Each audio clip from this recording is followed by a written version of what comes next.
But otherwise, I like the shirtless kind of design for this sort of like this kind of barbaric Superman. Yeah, it tells you what you need to know ahead of time without explicitly doing it, right? Yeah. I mean, he's also got the goatee of evil, but hey man, I have a goatee. But it isn't an evil goatee. Da, da, da. Yeah, no, you've got the goatee of frivolity. Yeah, that's right. Right.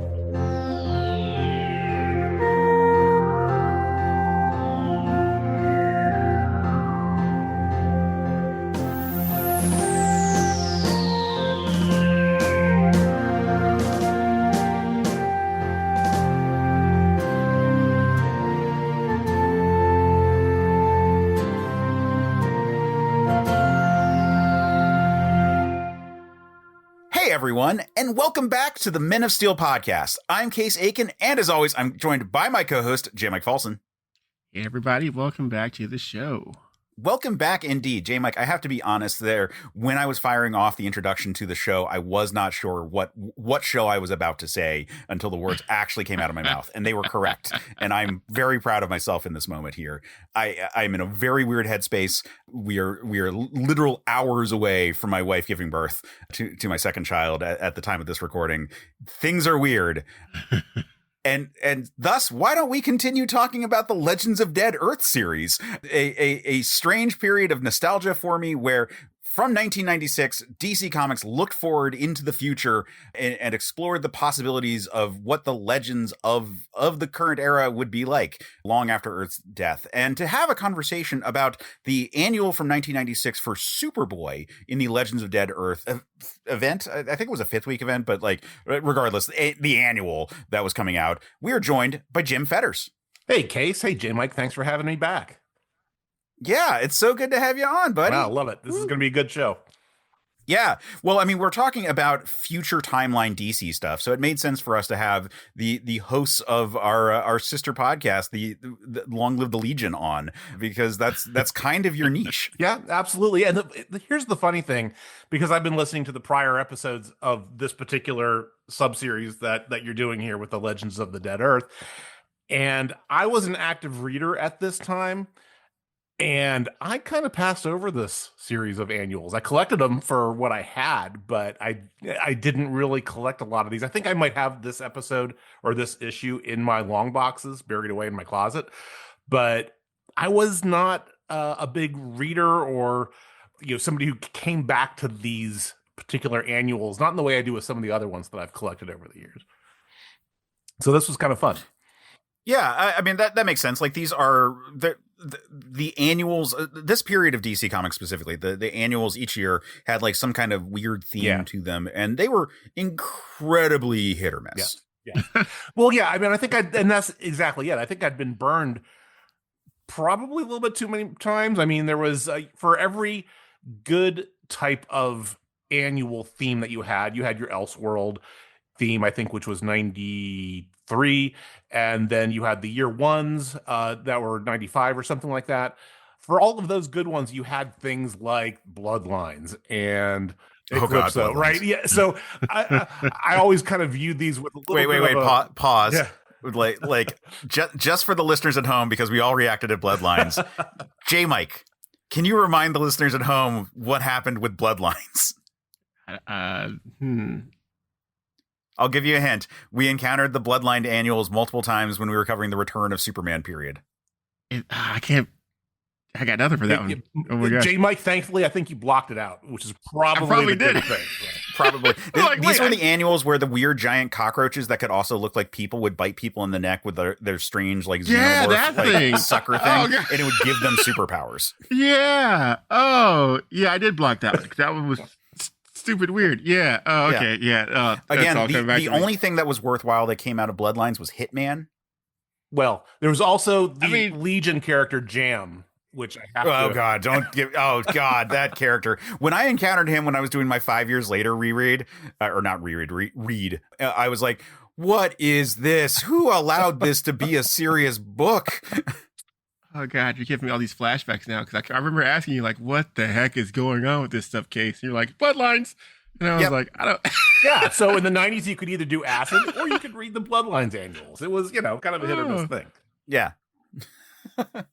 Yeah, so I mean, it's fair to say that the annuals were all kinds of crews on it. Like I had this thesis when we looked at the amalgam books, which I think were like it's kind of a similar thing in terms of like it was like that was a fifth week event, but like for sure, but like, and I'm not positive that the annuals were, but a themed kind of thing that DC, in this case DC and Marvel together, did.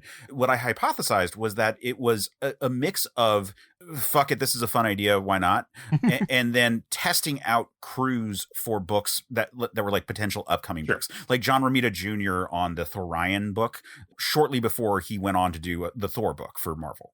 So you could see like the some of these being test beds for really talented people. Like last time we talked about the Man of Steel, Superman, the Man of Steel, the Legends of Dead Earth book, and that was a book with Kurt Busiek as the writer on that one. Like just amazing pedigree on this. Meanwhile, this one is a little bit more obvious how the writing team at least came on board, which is that it's Barbara Kessel, who is the wife of Carl Kessel, who was the writer on the Superboy book at the time. You have to imagine that they were like, I have an idea for a really cool story, and they're like, sure, fuck it, why not? Yeah, absolutely. Yeah, but that said, still really like this book. I'm going to lead off by saying that one. I'm real excited for us to talk about it because I enjoy a lot of it. Is it rushed? Absolutely. Oh my God. You. Like Thank you. The problem that we have with all these annuals is that they're like 40-ish pages, and it's like that's more than a normal comic book, and that's true. But like all of these are like way bigger worlds than what like this issue specifically. Like you get to the end of it and it's like, and this is the start of a super team. Like not only that, but I felt like that there was maybe about 4 or 5 pages that were missing from the end as part of that kind of conclusion of the story. And kind of bearing the lead here, but that was kind of where I had my own issue with the story. Everything else I really loved, right? But that particular aspect of it was kind of what threw me a little bit. Yeah. You know what? But because I've already like jumped into spoiler territory for real. Jmike, let's do our favorite show within the show, which is Jmike explains the story that we are about to discuss in a surface level of detail.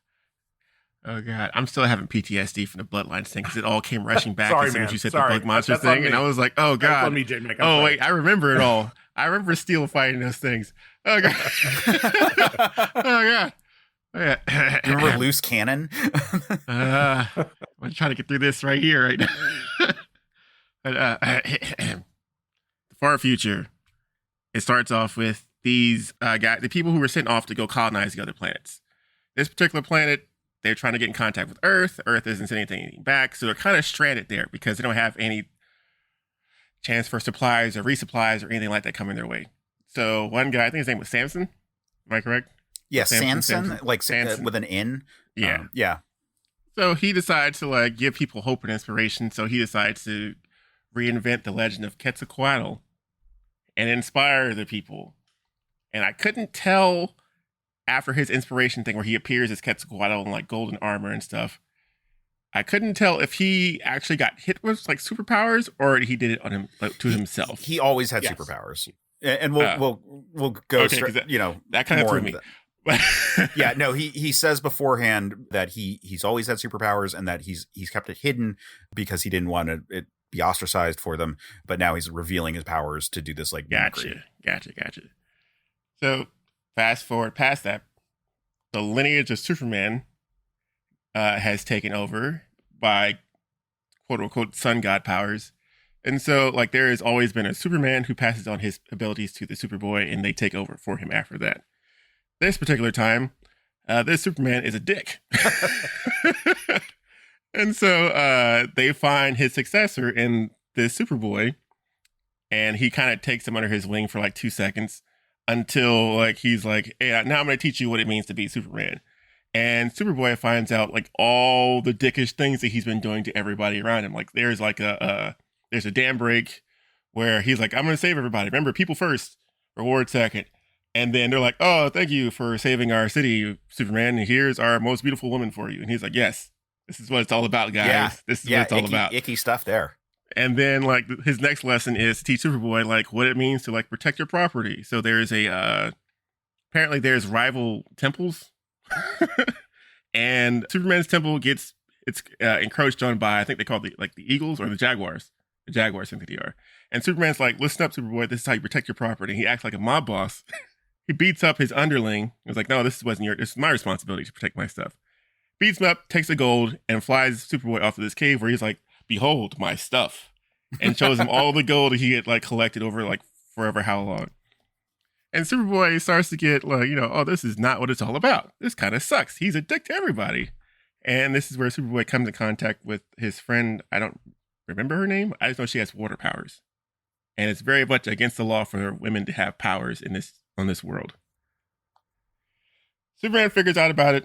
And he's like, I gotta stop this. So he's training Superboy to participate in this thing called the metagames, where you have all these guys, basically the Olympics. They're like in Superman's honor, basically. Superman dupes Superboy into proclaiming himself the greatest. And he's like, oh, you're a challenge to me? We're going to fight now. And Superboy gets his butt kicked. But unbeknownst to Superman, I'm skipping over a lot of stuff here because it's going on for a while.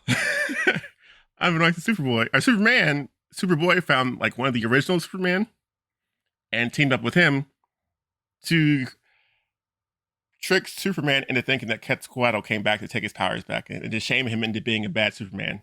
And he's going to fly off into the sunset. When it didn't happen, Superman fought back. And then I guess the OG Quetzalcoatl came back and was like, you are no more. And he takes the powers away from him. And then we got like a final shot of them like, and now the next generation of Superman takes over with the team up at the end that doesn't go anywhere. The end. Yeah. Very concise, but thorough. So that is a really nice breakdown of this all. I want to say before we get into this, and we're going to note that this came out in 1996, as we've said a couple of times, a lot of Invincible vibes when rereading this one. Okay. Yeah. It made me think a lot of the encounter with Omni-Man. Sorry, spoilers for everyone. Yeah. Oh my gosh. Well, you can see mine back here, so it's no secret to me. Right. I mean, it's the thing everyone made memes about for like 2 years. Right. So like we all know, right? But yeah, like there's certainly like similar kind of vibes. Like, oh, I'm going to train you, but at the same time, like don't try to usurp me too much. Kind of elements there, like to the character. Like. It's obviously not 100%, but it's just like I was getting similar kind of feelings when I was seeing the encounter, especially like the big fight. The biggest point is like where the first time like where this Superman responds to Superboy with like a know your place kind of like backhand, epic bad. that was the spot that kind of reminded me where Omni-Man like hit Mark while training like hard enough to like make him like lose get the wind knocked out of him, and where it was just like, oh, you're going too far, oh, man. And that was the spot that was like very like Omni-Man like coded here. But again, this came out a decade before, so it's just it's just like one of those things where like I'm sure the zeitgeist was sort of speaking out towards like building into the dark Superman kind of archetype, and there's only so many permutations that you can do with it. But it's hard not to make a Superboy comparison with Invincible, particularly in his early phase, while Omni-Man is like an active player. Yeah. So there's that. I mean, and that informed a lot of my interpretation of this reread, just by virtue of that. Yeah, I think that's a really good call out. I didn't think about that explicitly, although it's a perfect analogy. I think I was just looking at it as more the ultimate power corrupts absolutely trope, right, in that way. But as you were kind of describing the Omni-Man connection, the other thing I was really thinking about was there's this kind of thread which has been with us for decades, if not centuries, the whole toxic masculinity issue that we have in our society, right? And this very much gave off the alpha dog vibes. You stay in your lane, I'm the top dog. you do what I tell you, right? And so it oddly has this weird cultural relevance today. Well, that, and you have to choose your successors very carefully. Yeah. Because, just because you might see great promise in somebody doesn't really mean that they're like the person that should carry on your legacy. Yeah.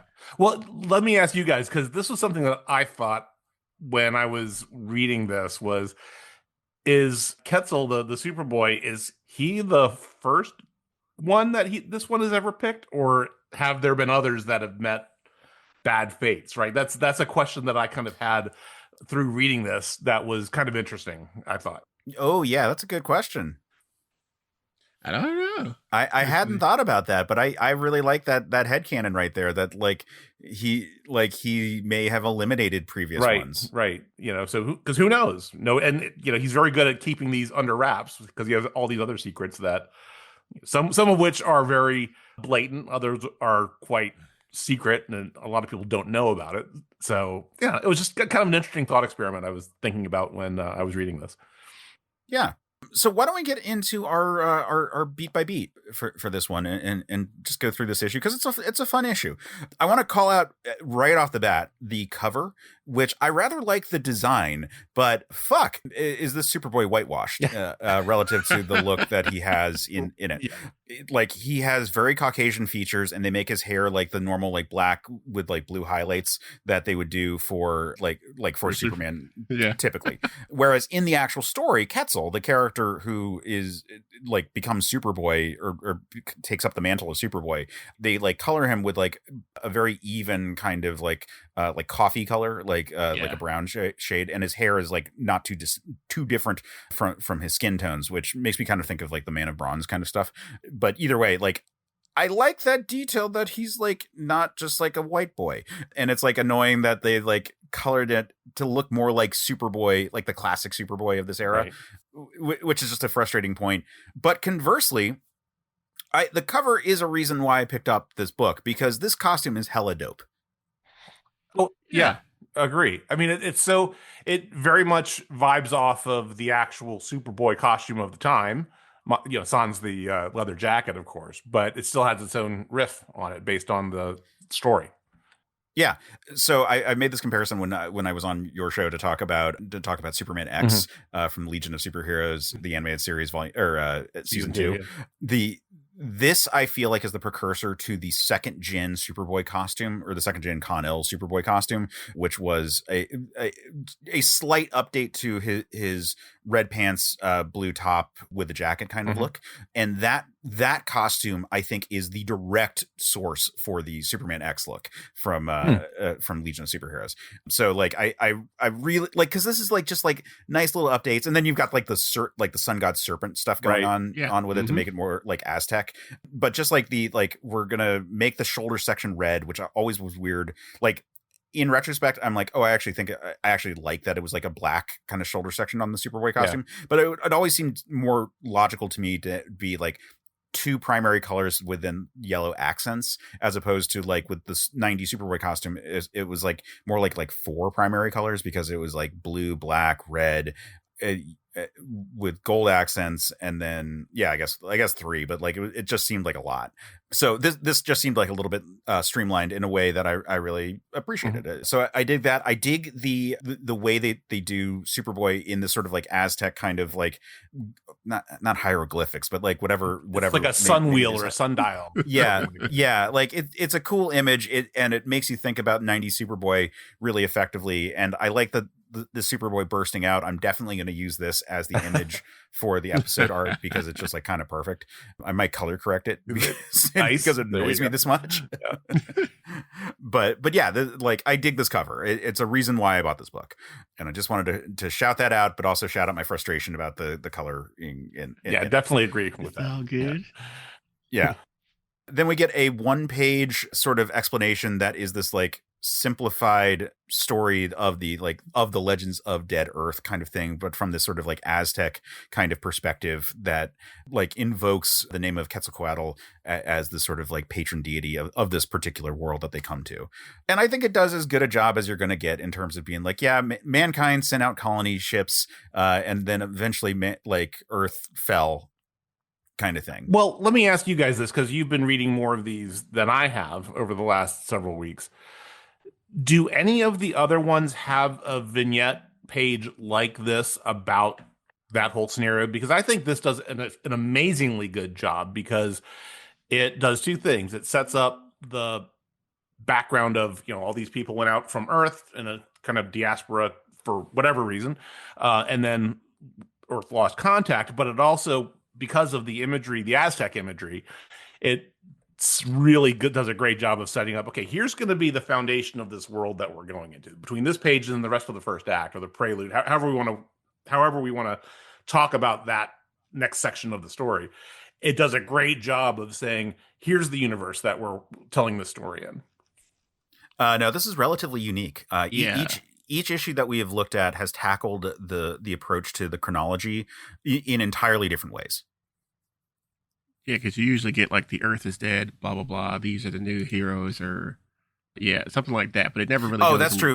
This is lacking what usually is just like a paragraph of like text about the event itself. Okay. Yeah, this issue is in particular missing that, but it's like a credits page. Gotcha. It might even be. Yeah, I think we have it later on, something similar to that. Yeah.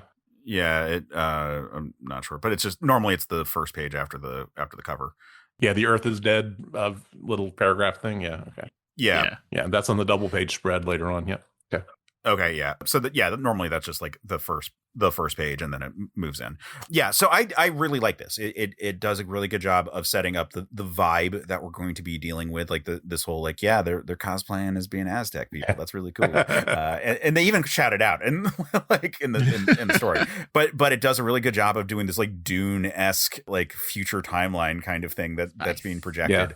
And like you said, it's a really good sort of setup piece.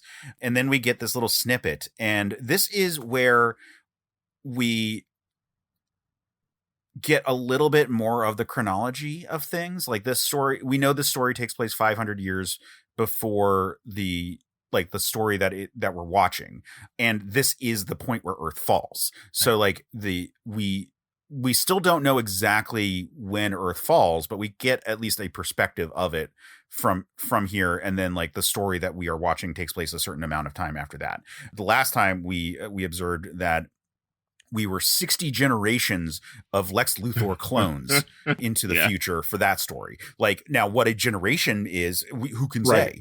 Right. But each one has given us different windows into like how much time we're looking at.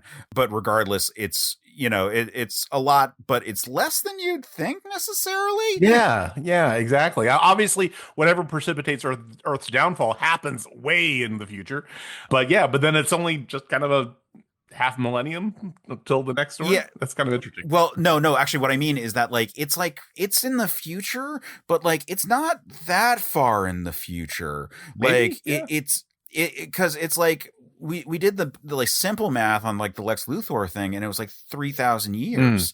And like that, like, which, considering that the Legion timeline's 1,000 years in the future, I mean, it's certainly like, frankly, you could just say that like it's the 5 years later scenario and Earth actually does die. Yeah, right. True. So this could be taking 1,500 years in the future, and it's like not that far. Well, you know what? Actually, I'm thinking that this page reminds me of, this one single page specifically reminds me of. It reminds me of the intro couple of minutes of the Serenity film, when Nathan Fillion has that voiceover of Earth is dead, we used it up. And then, they really kind of tell the backstory of Firefly in about 2 minutes. Right. And this is still like a couple years before Firefly. Yeah, absolutely. Yeah. Very, very, very on the nose of the zeitgeist.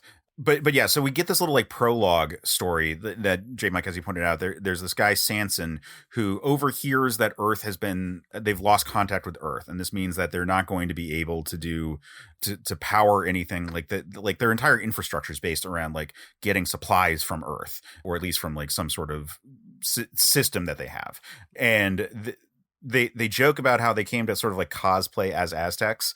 Sanson like doesn't get why people are freaking out so much, because he's like, this land, we could just grow food. Like this is like one of the best locations that we've found so far. And everyone's like, but we don't know anything about this. Like it just, there's just this very well established, very quickly established, like depressive nature about the people when they find out that Earth is gone. And so we've in very quick shorthand established like why they need something to sort of hold on to as some sort of mythology. And he decides that he is going to, like, he reveals in his thoughts that he has superpowers and that he could be something like the legendary Superman. And then he thinks, or maybe something bigger than a legend. And at that point is when he decides that he's going to fashion a costume and appear in the sky using his sun powers to look like Quetzalcoatl, the sun god. Sort of not, he's not showing up as a winged serpent, but you know, he's still showing up in a form of the sun. Yeah. He just shows up as the sun deity and says, I'm going to send a champion. Then after I kind of enjoy this as being like the secret identity of the character. Like he like goes out into the world and uses his flash vision. Like this guy Sanson appears to have powers that are very analogous to Superman's. So he uses his flash vision to emulate a big burst of sunlight, and then pretends that he is just discovering his powers for the first time, and says, I guess Quetzalcoatl wasn't lying. We should build an empire, which is suspect wording now that, you know, as you do, right? Yeah. But so this is like this little like prologue, and I find this like kind of fun setting up this particular world. Yeah. I think it's very efficient storytelling. Like, is it overly fast? Well, sure. Like, this is 90s comic book writing. You know, it doesn't feel like this is not written for the trade. You know, you know, this was very efficient, like you said. I think this is this is really good. I personally am a sucker for things like this. Like if they had swapped out the Aztecs with the ancient Egyptians, or you name, pick an ancient culture, right? I think that would have been neat. Yeah. Although there was one little tiny part of me was like, okay, where's the cultural appropriation line? Yes, that is a good question, which is why I appreciate that everyone has been brown. Yes. That is like main characters in this. Sanson has like a darker skin tone and seems very respectful of Quetzalcoatl. Right. Like it's indicated that at the very least he is like a legitimate believer, and you know, Quetzal likewise is, you know, and the future Superman who we never like find out his name. Like they all are swarthier fellows. Like, and so I appreciate that just from a standpoint of like, yeah, a lot of comics is like a lot of white people, and it's like kind of nice that this is not that. I really dig the Superman symbol on the 2-page spread that comes after this. Like, this is like where it's the traditional pentagon, but with this winged serpent design inside of it. I think that's really nice. Yeah, I think it's just very cool, and it's kind of unfortunate that like while Superman and Superboy have the interior serpent part, they don't get the pentagon part. I just think that this is a really nice fusion of Aztec mythology with Superman. And I gotta say, deciding to combine Aztec mythology with Superman is a stroke of genius. Like there's a surprising amount of synergy by being like, okay, yeah, we have a sun deity that we kind of worship, like any sun deity in general, but like there's such a defined culture that people are probably like surface level aware of, that like this like plays out perfectly for, and like the iconography of Superman as like a light god type character works so well. Oh, for sure. I mean, Superman gets his powers from the sun, so it perfectly makes sense. But yeah, so we get the like the Earth is dead spiel here, and we see like one of the huge cities, and we get the actual title of the issue, which is Father and Sons is spelled with a U, which sun god stuff. Yes, but we're introduced to Quetzal, and he is.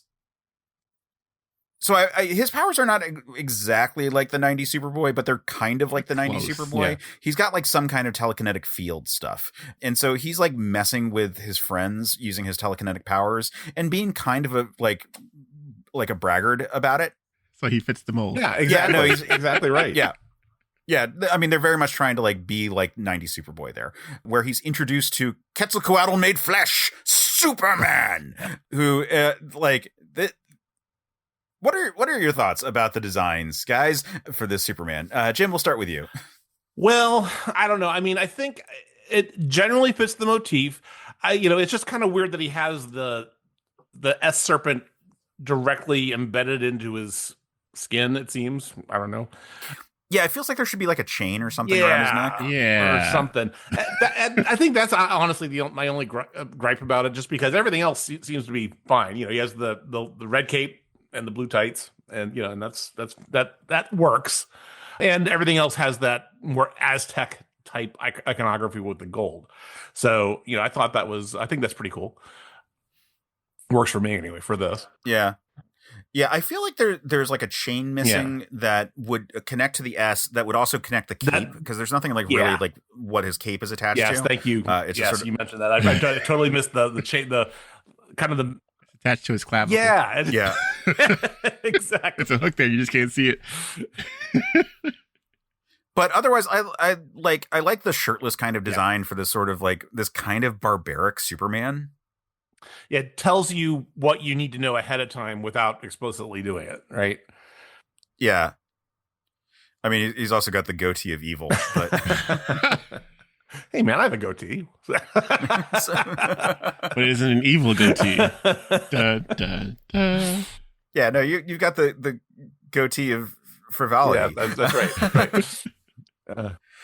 But anyway, so Quetzal is very very honored to meet Superman, who is like immediately like, you could stop bowing now, and he goes, I'm getting older, the time has come for me to begin to train a successor, and he says that like, I'm looking for someone, and you bear the sign of the sun god, and you have a certain tame quality, which is our first like real clue that this guy is kind of messed up. I don't know what this Superman's plan is. Right. We'll talk about that as we go through this entire issue. I don't know what he was thinking. Like, why? Just like being a dick.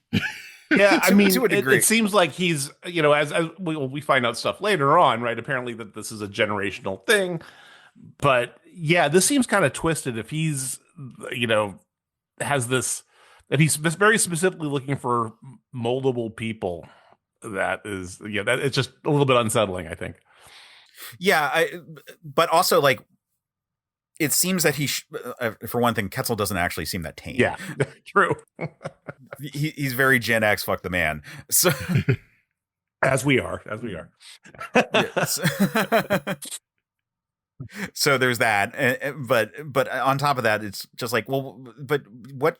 Like, it doesn't seem like the proper way to break a horse, if that makes any sense. Like, in terms of like the process that this Superman is going to go through with this Superboy, like, I don't feel like is a very good job of like making him like your compliant like follower. Yeah, like if that's your goal, right? I mean, there are some tropes where you take this kind of, which I mean, to some degree, this is the actual Superboy Superman dynamic in the main comic, right? Where they struggle, but they eventually end up with this mentor-mentee relationship, but there's friction, right? And I think as a reader coming into this book, and assuming that you're reading the Triangle books at the time, you probably assume that that's going to be the dynamic here, right? That's kind of what I'm thinking.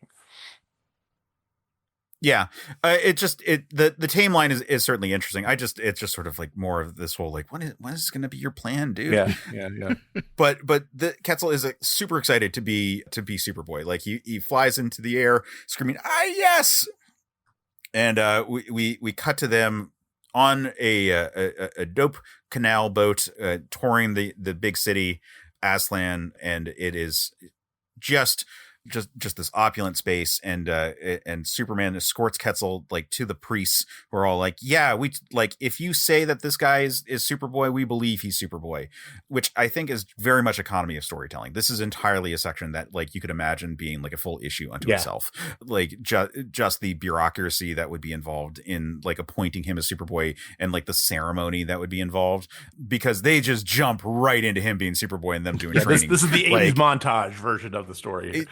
This is like, we are not like, we are like full on gas right now, like foot on the pedal, because next up they are training like crazy. And so Superman references that the metagames are coming up, that he wants Superboy to shine at this thing. Superboy has this manner of talking like 90s Superboy, where he talks in the third person, where it's just like his telekinetic shield deflects the solar beams. The kid is good. Kind of way. And this is the first time that this Superman is like, good, I'll tell you when you're good. And he just like smacks him really hard. Yeah. And then he has that one line where he chucks something at Superboy, and Superboy comes back saying, "You're going to kill me." And then Superman says, "If necessary." And that's, ooh, play the dun dun dun music right there. Right? Yeah. He gets really harsh really fast on this one. And it's just like, what? Okay. But then Superboy quote unquote wanders off to lick his wounds. But he I guess comes back to like their temple palace, whatever like main headquarters place is, and there's this very, very attractive girl named Chala just using her water bending powers. Avatars in here, of course.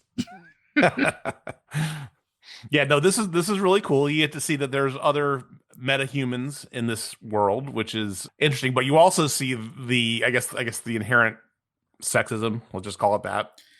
Yeah, it's frustrating that this world devolves into a patriarchy, because you see that it's more egalitarian 500 years earlier, because you see women like as part of the working crew, and to see that has turned into this patriarchy is, you know, it's depressing. But like, I guess they're trying to like, I don't know, like again, the appropriation part is like kind of weird, and it's just sort of like, I don't know. I mean, I think it's just shorthand storytelling, honestly, you know, for what they're doing here, right? It's just, okay, we need to set this up real quick. So here's the love interest. She has powers. You know, we're just saying that she's not allowed to use them. So we're going to set this up as a dramatic thing to be resolved later on. Yeah. But there's this very weird moment where she starts to like walk away because she doesn't want him to like deal with it, or she doesn't want to deal with the fact that she has power. She's like, no, you didn't see anything. Like, and she starts to leave, and he's like, but I'm Superboy, you can't leave. And she was like, oh, well, shit, I'm not allowed to leave now because you're Superboy. And it's like this very strange moment. We're also reminded that this Superboy has like not a mullet, like he's got like a, what is it, a rat tail? Rat tail. Like, yeah. Yep. Which, okay, cool. Or at least it's a ponytail that, you know, he has a mullet that's tied back into a pony. Right. Yeah. But anyway, so this is where we get the line where she says it's forbidden for a girl to be a meta, which is just a like creepy kind of part about the sexism of this world. But then we get the dam scene that you talked about, Jmike, where they're flying out Superman. Well, so first we get them arriving at this location and people being like kind of creeped out by Superman's presence. And then this dam scene occurs. I've always wondered if Superman orchestrated this. Yeah, that's what I was thinking. Yeah, for sure. And, well, first I was wondering if he orchestrated this for benefit of teaching a lesson, but I think it was more than just the lesson, or the lesson had more than one outcome to it, right? Yes, the benefits that he see, it's so gross. We're gonna get to it in a second. Anyway, so they arrive. They're cool. Like the people are like kind of like cold when he arrives, and Superboy notes that. Mm-hmm. Superman says that'll change, and then all of a sudden it's like, oh, the canal walls are broken, and so Superman leads off and shows how he would do it with his powers specifically. And this is like a nice training scene. I actually rather enjoy this component of it. It kind of makes me think of Superman's Secret Identity when Superman's daughters are like, how'd you do that with the train? Like when he's able to like hold a train up by himself, where it's like kind of fun seeing like training montages with superpowers. And like, here's the thought process. Like, I'm going to use my heat vision to turn this all into steam. So it like the water doesn't like destroy everything. And then I'm going to create a dam using boulders. And then he notes that you'll have to figure out your own method because you have different superpowers, because this Superboy has telekinetic powers of some kind. We know that he can make force fields. We haven't seen like the full extent of it, but it looks like he can also like levitate some stuff he's got telekinetic abilities. So he'll figure out his own way, which is a thing I liked about the 90s Superboy. I know like it's easier for him just to have the same powers as Superman, but I like the 90s Superboy just having like just specifically telekinesis. It was fun. Yeah. No, it was a nice twist. And this is a good riff on that for sure. Yeah. But then we get the creepy part where it's like, and now it's time to collect my reward. And it's like, you make them pay? Of course. And then so I'll have my usual offering. And this is where they offer, and like very, very obviously are like super uncomfortable about it, but they offer like a girl to him. And it's so fucking gross. Yeah, extremely creepy. Yeah. I mean, we're recording this in the height of like the Epstein conversation, by the way. Like, like this is the weekend that we just got the Dow is up 500 or 50,000, whatever, 50,000 points. Yeah. I mean, it's really shitty, and we're I think 8 pages in of knowing this particular Superman, and we're already like, okay, he's a dick. He's our antagonist. Yep. We defined that very, very, very efficiently. So here we go. Yep, and then the next set of sequence is also this Superman is a dick, where we get this whole protection racket bullshit. Yeah. And I think I don't know if the dam scene with the girl as the reward, if that you mentioned that was that set up. That didn't jump out at me at that scene, but it definitely jumped out at me at this scene when he's going after the gold. Right. I just felt immediately like this was a complete setup, and he just did this to get more stockpile. Yeah. Yeah. So we note that there is a protection racket kind of situation that Superman has become aware of, with the Jaguars moving in on the Eagles territory, yada, yada, yada. And so he beats this guy, and he's like, mercifully, I won't kill you. I'm going to beat the crap out of your face. Right. Yeah. We don't see how bad, but we see the silhouette with blood dripping, which is just comic shorthand for like, oh, that was real bad. The shit out of him. Yeah. Yeah. So basically, since we're talking about the Jaguars and the Eagles, I just figured the Superman's the NFL commissioner, right? He's just kind of putting everybody into place. I was gonna make that joke, but we can't beat the Eagles. Sorry, Jmike. Sorry. I am sad. Yeah, so Superman like talks about just how much he loves the shine and heft of gold. It's such a wonderful thing. Goes to show Superboy his fortune, where it's just like this is the fortune that we've amassed generation after generation of Superman, and Superboy's like, this is kind of weird. Also, like their whole exchange is strange about this. Again, what is the Superman's plan? Like he's like. He's all about like, I'm okay with killing this kid, but also you're my heir. Like, yeah, I mean, it seemed like once you get to this point in the book, he just kind of turns into a little mustache twirling villain to an extent. Yeah, you know what I mean? Which is okay. I mean, it's a comic book. It's fine. Yeah.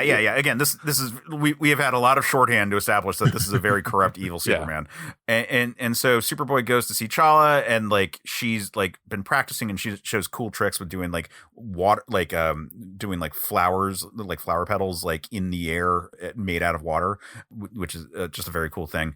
We get a weirdly colored shot of Superman overhearing this conversation. I assume that this was just them depicting him in shadow, because I cannot fathom a reason that they would just for a one panel be like, oh, he can change his color, by the way. Well, no, earlier in the book when Quetzal first encounters Chala, he's hidden in the bushes as well. They did the same coloring.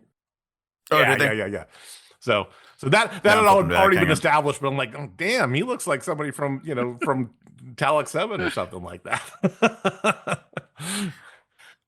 Superboy when he says who's this? Well, yeah, when he sees Chala. This is back on page. Okay. Yes. Anyway, but yes. So either way, it's a strangely colored, like because he's like fully blue. Yeah. But he's clearly listening in on this whole situation. And then Superboy flies back to the temple. Superman's like, just one more thing. Remember, like, use people, but never let them use you. And he's just such a dick. Yeah.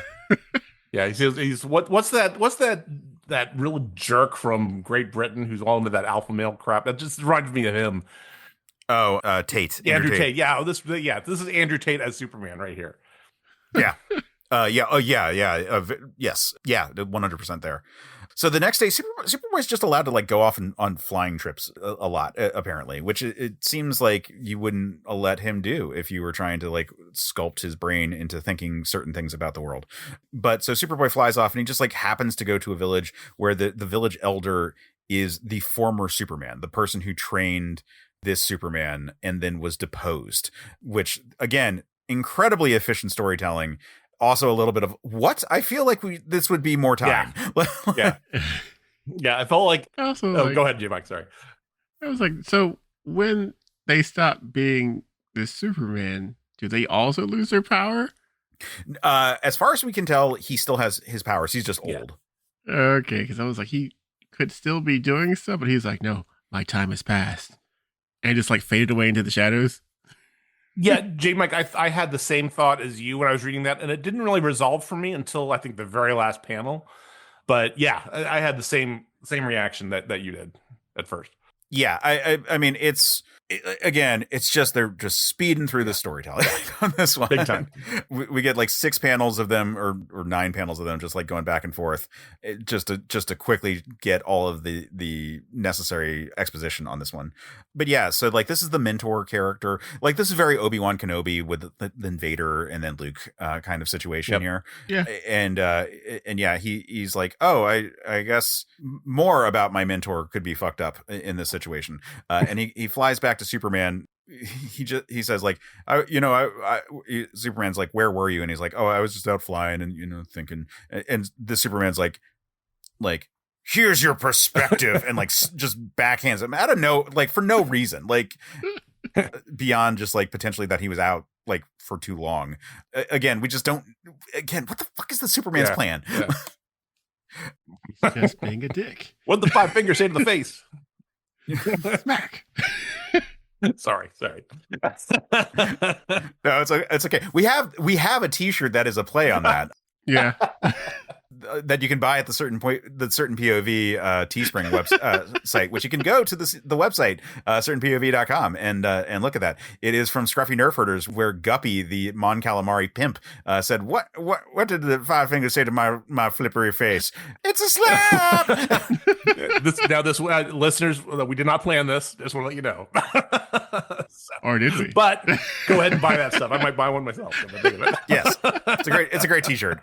I've gotten many laughs. Anyway, long story. Moving on. Metagames. We're at the metagames. We are at the metagames, and we get a host of potential metas that are participating in this event. It's kind of interesting. I made the water bending joke before, but there is actually like kind of a vibe that's similar to particularly the earthbenders from Avatar, where it is a culture that is propped up in some ways by these people with like phenomenal powers that can benefit their society in some strange way. Like it's interesting because they make do for like one thing we haven't talked about is that this society seems to be lacking in technology. Like they have some elements that are like that look like reasonably advanced, but it looks like they've at the very least like gone like they use canals as their main form of transportation. Like it seems that they are like a utopia of a but an Aztec level of technology. I felt like they've regressed. They had built themselves back to a roughly 20th century level of technology just with an Aztec motif was kind of how my brain shorthanded that. Yeah, the big city does make me think that to certain degrees, but like we also just don't see very much technology. They don't have like phones, for example. There's certainly no space travel. Right. Yes. Yeah. 100%. But we see a host of metas that are in this society competing, and we get one that looks like an Aztec version of a Thanagarian, which I think is pretty dope. Yeah. It makes me wonder if there were Thanagarians on this planet, like when they got cut off from Earth, and just like there's just like a lineage of Thanagarians. Yeah, or how the metagene worked or something like that. It was like that's kind of cool. Or like this is the latest reincarnation of Hawkman. Yeah, I was going to say that. Yeah. I was like, of course, Earth died, but somehow Hawkman returned. The Hawk Avatar. And I appreciate that the character Jaguar that looks like a Jaguar human, like he looks like a Thundercat. Okay. But with I didn't make that connection, but but with like Jaguar or spotted pants. Yeah. I like when he runs, he has a lightning effect, which makes me think that he's a Speed Force user. Oh, that's a good call. Oh, okay. Yeah. I didn't notice that one. Yeah, I'm going to dial back into that one again. That's kind of cool. But in general, like they just do this like montage of like different metas doing like cool kind of things. There's one shot that gives me a little bit of pause, which is at the bottom of page 24, the meta with like the firehead. They like hold him up and he's got like clearly like blood dripping from his hands. And I'm like, oh, are we doing like just like bare knuckle boxing as part of this? Like that's kind of barbaric. But again, this is a world that has fallen into patriarchy and like seems to have a barbaric Superman. So they're doing arm wrestling, so you know what the hell. Arm wrestling is not fucking beating a person to death. But I'm just saying, with your bare knuckles. You know, it's not. It's more than Festivus. Okay, it's like it's not even boxing gloves. Like Jesus Christ, the feats of strength are here. Now is time for the airing of the grievances. Yes, well. So Superboy is venting about the whole situation, that he's been held in reserve and everything. T'Challa. Superman's like in the distance listening in and is like, "Mwahahaha, I'm going to make you suffer for your grievances against me." Which again, I don't know what they are. Like what is the problem with this boy? But anyway, so Superman talks to Jaguar, says your god wishes a word with you, and tells him to throw the race basically against Superboy.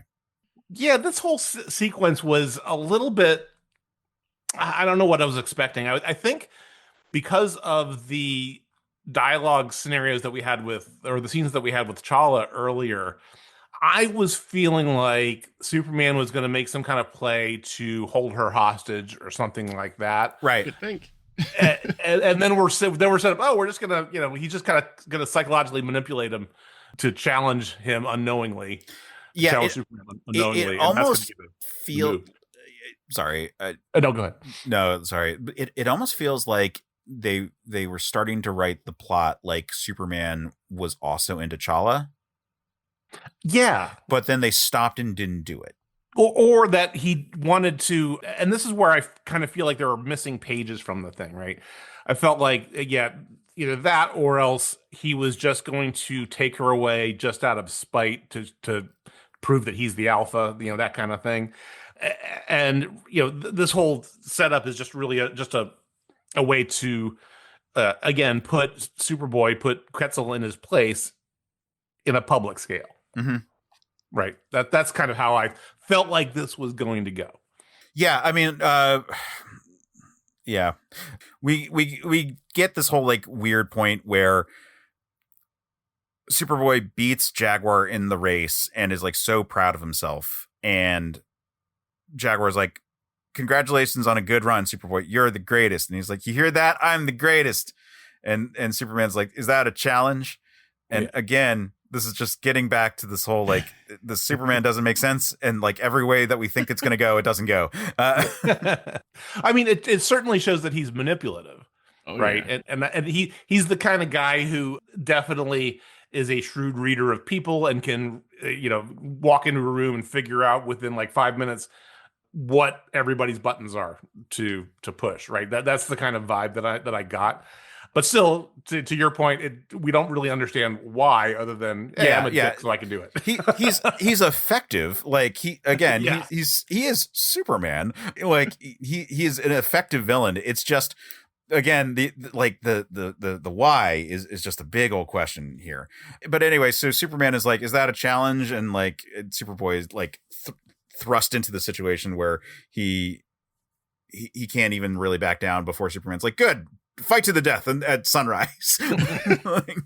Pistols at dawn. It's a trap. So Superboy goes and finds T'Challa, and they're like, "Yeah, so I'm gonna die tomorrow." and like, I guess there's no hope. Well, no, not really. What if we get the old man? Well, I don't know if he's gonna help. And then they are like, well, what if we do something that's bigger than a legend? Kind of echoing Sanson at the earlier point, and we get this sort of like creepy ass shot of this like evil Superman ready to face down his protege for no fucking reason. Yeah, so we just set up the fight real fast in this sort of death ring that they just happen to have. No, it's probably from the Yeah, it's the same but arena. yeah, I think, yeah, but still, it's just like, okay, cool. And Superman just beats the shit out of Superboy for like 4 pages. Yeah, it's an epic beatdown. Yes. So, and this is where he does actually go and does make that threat against Chala, but it's all it is just kind of a threat to. It's very much akin to the Vader going, "Hey, I'm going to turn Leia if you're not going to help me," and then that kind of gets him riled up. And gets him to start fighting again. Again, making the Star Wars comparison. Yeah, absolutely, absolutely. And then this is where it gets a little bit weird to me, because obviously he had a plan. I'm not exactly sure what plan A was, other than get his ass kicked. But then, that's when he pivots to plan B and heads over to the temple. Right. So he flies over to the temple. We get a couple good shots while they're fighting that I enjoy. Yeah. One in particular, a thing I just like about the difference of this Superboy from just 90s Superboy is that his telekinetic force shields have this spherical shape to them around him, as opposed to mapping out to his physicality. I think that's really cool. It's also interesting to note that he can use it on a heat beam, which 90s Superboy could not. And so that's just a difference in his power that I enjoy. But he flies to the temple, and this is where they set up the charade where he gets beaten into the water, and then out of the water rises what appears to be Quetzalcoatl, who has this whole speech about how you are a terrible avatar for me and I disown you. And Superboy's like, yeah, everybody believe Quetzalcoatl. Pay no attention to the man behind the curtain. Well, exactly. So like the priests are like, Quetzalcoatl's angry. Shit, fuck. Oh my God. We better listen to them. And then we find out that it's actually a team effort between Chala, Superboy, and then the older Superman, who are using their collective powers. And we don't really know what the older Superman's powers are. Yeah. And so we never got a scene kind of establishing that he's got like light powers or something, because he seems to be doing something. We don't know what he's doing. Chala's definitely doing the bulk of the work. Of course, this is a patriarchy. The women are doing the majority of the work. Of course. So she's doing the bulk of the work by forming the water avatar that is fighting. And then Superboy is doing something with his TK to like make it a little bit tougher. But then like it's glowing gold, which is implied to be the older Superman's abilities. But we don't know what his fucking powers are. No, exactly. And then of course in true Superboy form, monologues a little bit too much and gives away the plot. Right. Yes. Yeah. It's like it'd be really bad if Superman figured out that we were like doing this hoax right now, and he's like 10 feet away. I know. Yeah. Quick, nobody tell Superman we're fucking with him. Yeah. So Superman gets really mad, and he just like destroys the water avatar that he's fighting, which he could have done at any time, but he was like off his balance up until that point. And so he destroys this thing, and then he starts blasting the three of them, but Superboy like throws up his telekinetic shield, and just in time, in the sky, a really cool negative effect of some sort of sun entity says like, no, this charade ends, you corrupt my name, and just like burns to a crisp Superman. So just like God intervenes. Like it's a full Deus Ex Machina. Literal Deus Ex Machina. Yeah, absolutely. Superboy just like witnesses Superman just like go down dead, and everyone's just like, shit, Quetzalcoatl's. Yeah, Superboy said, listen to Quetzalcoatl. So he did. Because it occurs to me that like Superman hears them, but no one else like hears them. So like there's no reason for anyone else to think that Quetzalcoatl wasn't just consistently there between the avatar he was fighting and then the one that appeared in the sky. And then we get this like one page, it's not quite a splash page, but where Superboy is like, no, don't call me Superman yet. I'm actually like, I need to earn it. And so I'm going to like work with you all together, and we're going to be a team. Praise Quetzalcoatl. And we got the older Superman in his version of the Superman suit, which I think looks kind of lame, frankly, because it's a classic Superman suit, but with like gold wrist, like bracelets. They're not full on bracers. And then he's got the serpentine S. And again, if it would look a lot better if it had the pentagon part. Like it's just yeah. So anyway, it doesn't look that great. And then Chala has like her own superhero outfit that she's never worn up until this point. Ever. Thank you. Ever. Yeah. It's the new Justice League. Well, exactly. And it says, and a new legend begins. And it's so, it super feels like this is the first issue in a series. Yeah. I mean, I will say right up front that I would have, after reading this, I would have loved to have read more in this story, in this world. And this is where I get to my personal criticism of this book, is that I hate Deus Ex Machinas. I really do. And this is super literally one. Yeah. Yeah, I'm looking at the page count and I'm like, all right, what are you going to do? I just kind of shrugged and kind of moved on with it because there's nothing really explaining what the hell's going on there. But so it's logical to say, okay, I want to see more of this team. I want them to find out what the hell happened. And, is Sanson still living in some way, shape, or form? So that was my my primary criticism, was that Deus Ex Machina on page 37 there. It is because it's literally the second to last page. Yeah. Like he's just killing them, and then second to last page, it's just like, oh well, he's dead. God has spoken. Everything's fine. And they all lived happily ever after. Yeah. So. But again, it's an incredibly tight story, and it's only 38 pages, and we get through a lot of detail really fast. I mean, like, going back to the Invincible comparison, like, reminder that the reveal that Omni-Man was a bad guy to the readers, but not to Invincible, is at the end of the first 6 issues. Not even at the end of the first episode, like in the show. Like they could have decompressed this story so much, and they somehow crammed it into just this tiny amount of space.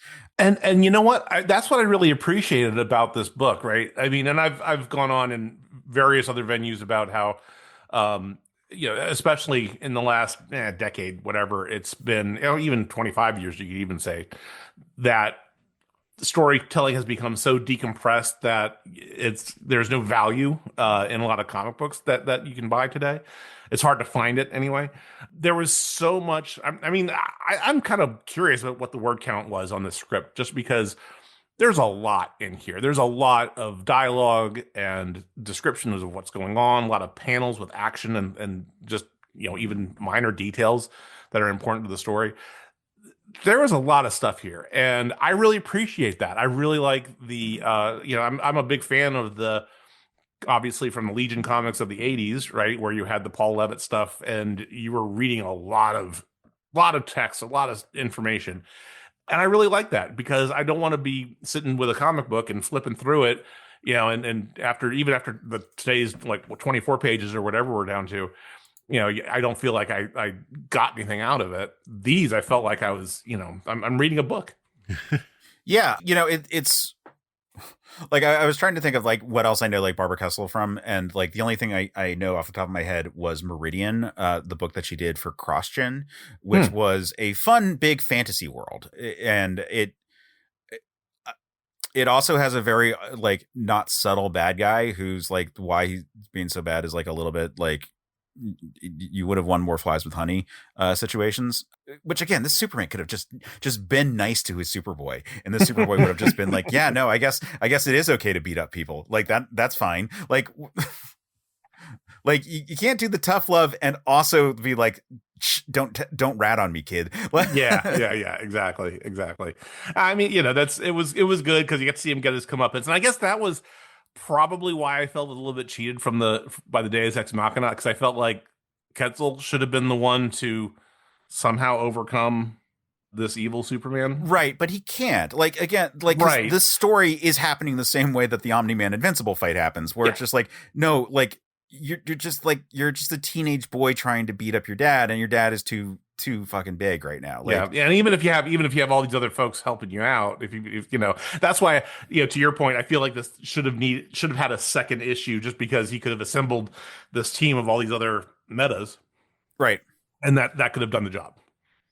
Something like have a God. You could have done such a knockdown, drag out fight, but you would also like want to establish better like what their power parameters are. Exactly. Like they do a good job in this very tight period of time. But yeah, it's just like it's an interesting book. Like like again, it's very not decompressed. It's very compressed, like economical in its storytelling is a nice way of saying that. I think that the art is fine. We haven't really called too much attention to it, but I think it's a decent enough looking book. It's Andy Landing as the inker on this one. Yes, yeah, and that was my second criticism, because I'm Andy Lanning's stuff. I feel like he over inks is kind of my opinion. So I guess Anthony Williams was the penciler for this, and Andy Lanning inked over this. I've always felt that he over inks, and to the point where his inks take away from the color. So if you compare like what he's doing here or what he did in the Legion books against a mainstream comic today, or even at the same time period, a lot of inkers will do the inking to define the lines and some of the shade of certain elements of the frame, but the dark doesn't really take over. And I feel like when he inks, it takes over a little bit from the color. I agree. Yeah.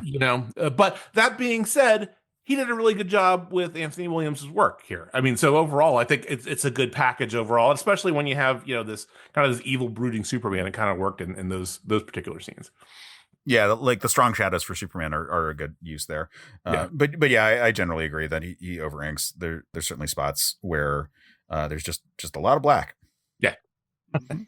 Jmike, this is your first time looking at the story. How did you take this? I mean, it's a good story. It's like you said, it's very, very, very, very, very quick. And it definitely could have used about 10 more pages. Probably, I'm going to estimate about 10 more pages. But I still had fun. I still think Quetzal was a good character. 10 pages is the right number. I honestly feel like 10 pages is not enough to like do it justice, and really? Like you might as well just keep it this tight. Because you like the biggest thing is that Superman is just a dick for no reason, for absolutely no reason other than him just being a dick. It doesn't have he doesn't give any rhyme or reason to it. He's just a dick. Right. I'm saying that this could be 6 issues. Very easily. 10 pages just doesn't feel like enough space to like actually explore much more. The other ones could have been a lot more pages too. Like Man of Steel could have been at least 10 more pages. Well, the last one, the Superman, the Man of Steel, like honestly could be like a it trilogy. Could be an entire series by itself. Like it could be like a 9-part space opera right there. Yeah, but like this one, I don't think this one, like this is just like an origin story for like the next Superboy. So like you just need, it's really just missing the main villain giving any kind of rhyme or reason for him doing what he's doing. Yeah, like that's like the biggest like fail of this one right here.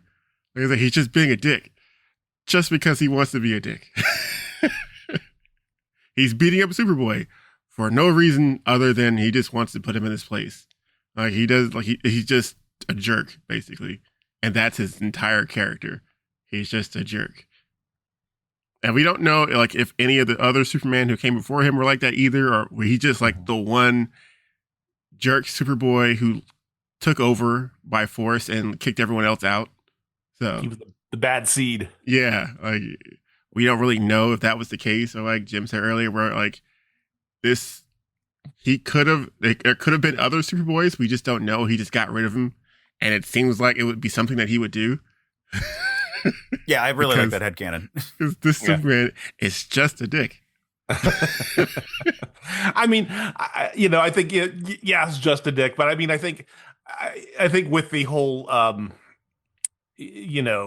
guess, bodily sacrifice and the gold hoarding, I mean, I think we're just meant to take that he is he's bad.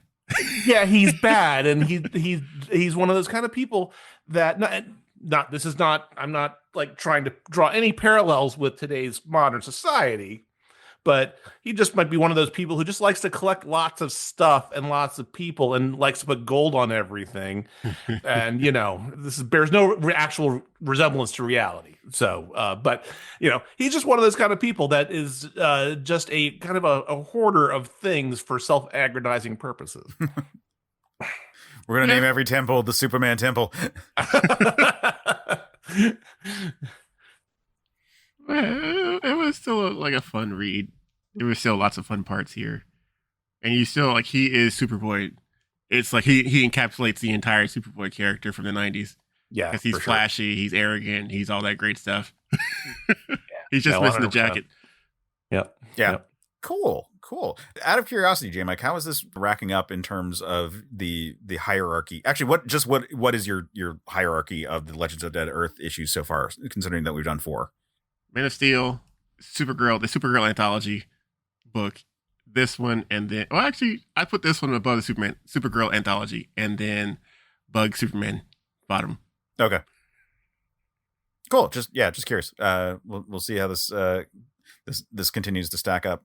Yeah. So, Jim, is there anything that we haven't covered that you wanted to address with this book? No, I think we really covered all the stuff that jumped out at me. I mean, and I agree with Jmike on a lot of what he was saying. I think the best thing that you can say about this book is that I wanted more, right? I wanted more of the story. I just wanted more of the world, and that's a great compliment to a writer, right? And so I think Barbara did a fantastic job from that perspective.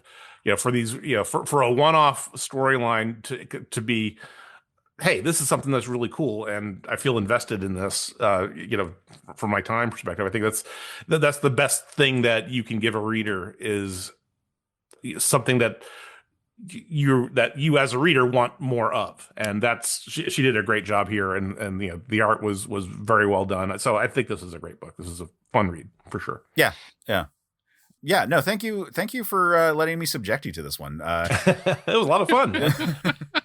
I'm really glad that we were able to get a hold of totally legit copies. What do you mean, Case? These are totally legit. No, I have this. I have this somewhere in my closet. Yeah, no, I own this issue somewhere. Like, just the question is, like, is it intact in any sort of meaningful way? Yeah, exactly. But of course it is. This is what we're reading right now, Case. That's right. That's right. what it says right here.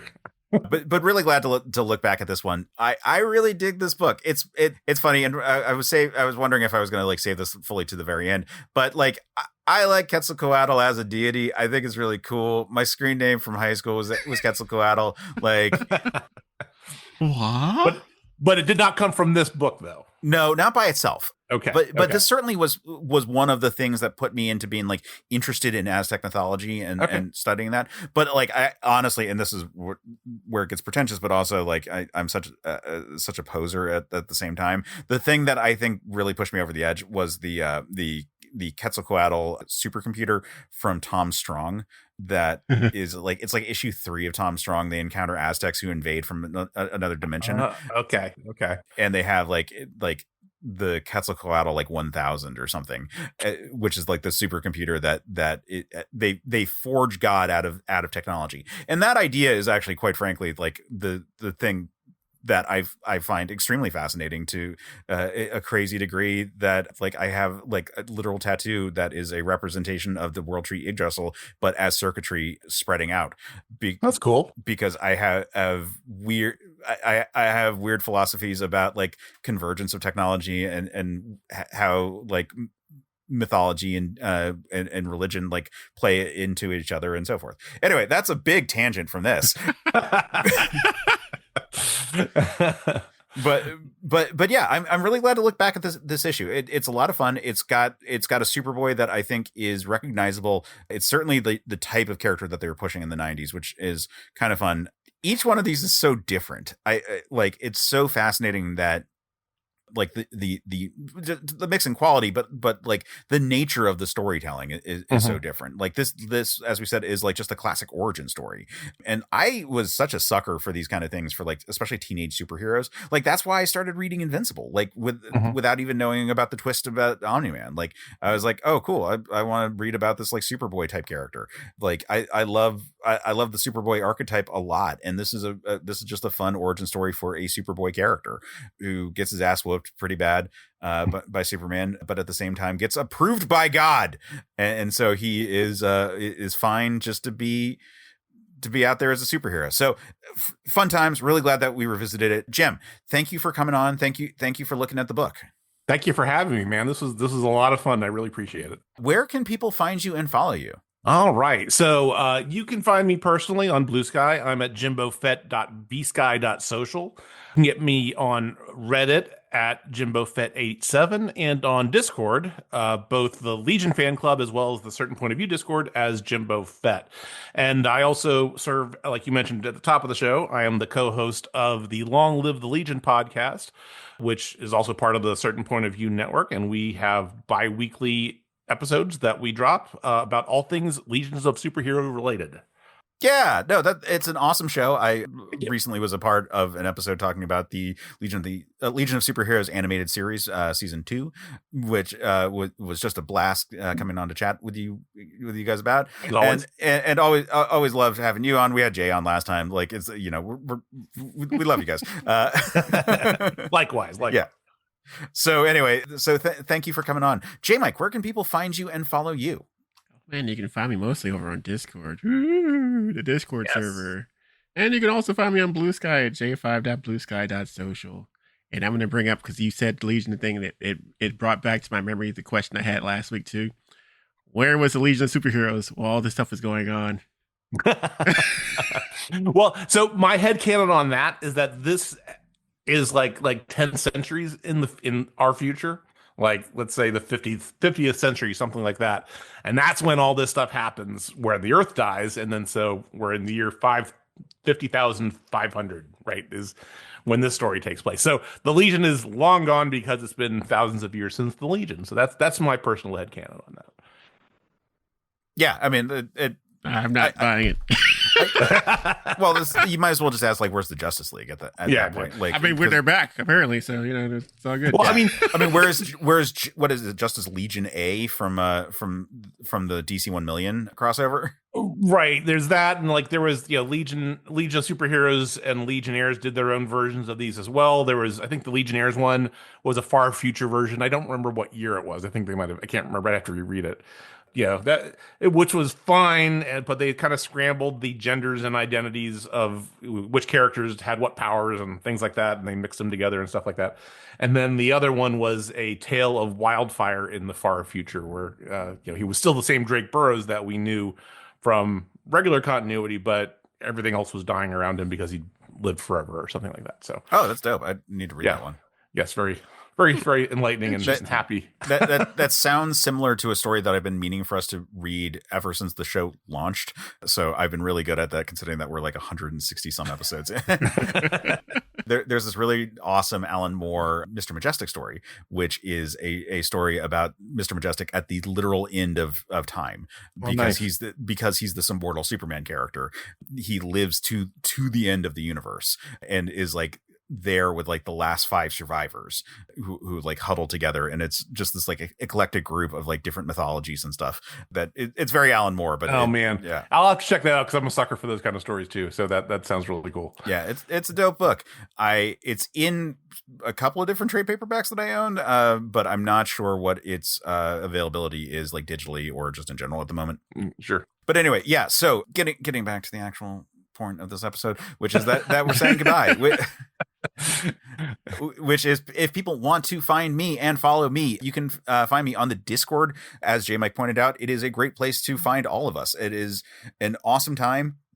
You can find a link on our website, certainpov.com, or in the show notes. Come hang out. We don't bite. We're really receptive to everyone, and we love chatting with you all. And it's got a good flow to it. It's not too crazy. It's not too fast. It's not too slow. It's got some life to it, but at the same time, like, you can actually follow the conversations. Like, it's a good old time. And everybody's cool. Yeah. Yeah. It's a remarkably chill place. Like, considering our moderation levels, like, just a generally very cool environment. So you can check that out. You can check me out on social media platforms. If you don't like the Discord thing, you can find me on most social media platforms at Case Aiken, with the exception of Instagram, because I was pretentious in hell in high school and named myself Quetzalcoatl 5, Quetzalcoatl 5, because I was really into stories like this and also the Legion of Superheroes. So I named myself after Brainiac 5 because yeah, that was the internet. I chose a letter, or I chose a number at the end on purpose. I didn't even have to.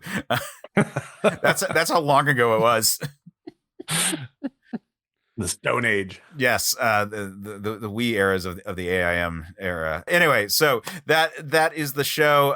Thank you for checking it out. If you want to support the show, you can do so at the Patreon for it. If you go to patreon.com/certainpovmedia, you can support the show directly. Even at the free tier, we would just appreciate you coming, because it's just a good old time. I do a bunch of nerdy content. I do a nerdy essay once a week, and I do a D&D essay once a week. And then in theory, I put up sneak peeks at the things that we're putting up.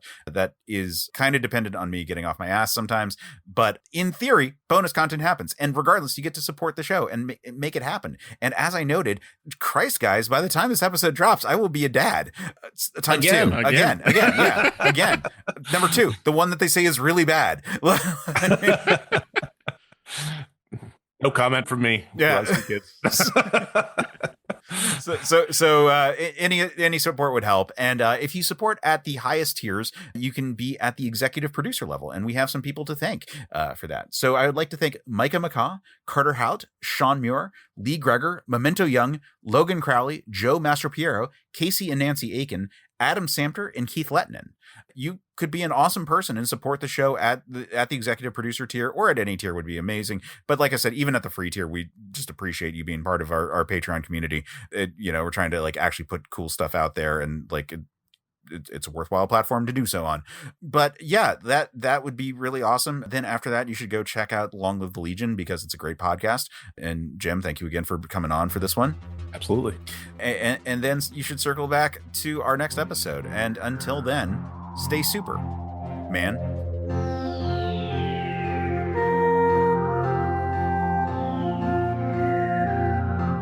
Men of Steel is a Certain POV production. Our hosts are Jmike Folson and Case Aiken. The show is edited by Sophia Ricciardi. Our logo is by Chris Batista, and episode art is by Case Aiken. Our theme is by Gen Moonen.